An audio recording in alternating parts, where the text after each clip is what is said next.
So era nabayise nga njagala mbalabeeko ng'abooluganda Bayibuli eyogera mu Zabbuli 133. No. 10, yes, kyekyo. 133. Bayibuli eyogera mu Zabbuli 133 tiraba bwe kiri, laba bwe kuli okulungi, bwe kusanyusa abooluganda okutuula wamu nga batabaganye. Kulinganga amafuta ag'omuwendo omungi agali ku mutwe agakulukutira mu kirevu kya Alooni agaserengeta ku lukugiro lw'ebyambalo bye, ng'omusulo gwa Kalumooni ogukira ku nsozi za Sayuuni, kubanga eyo Mukama gye yalagirira omukisa,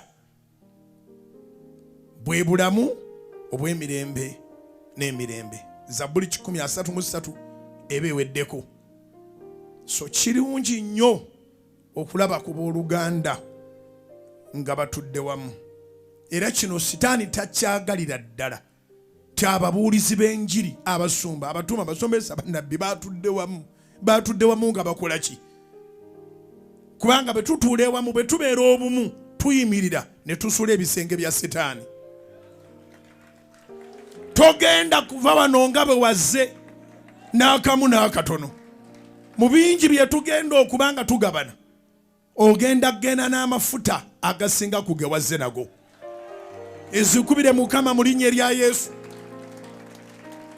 Zikubire Mukama mu linnya erya Mukama ffe Yesu.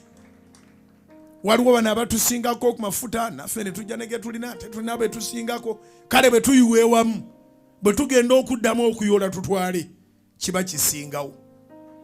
Kibanga bw'onoofuna akakisa ng'olinamu emitwalo gyo nga 5 oba 7, olinaayiwawo miliyoni 5 n'agamba nawe yiwamu ezizo.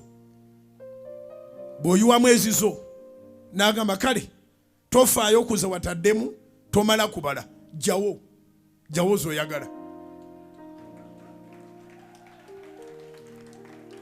Oyinza okugamba nti alina ennyingi zigenda kendeera kubanga owentono ajja kutwala nnyingi, naye wano amafuta ga Mukama tetusobola gakendeeza, buli omu agenda kutwala agamumala.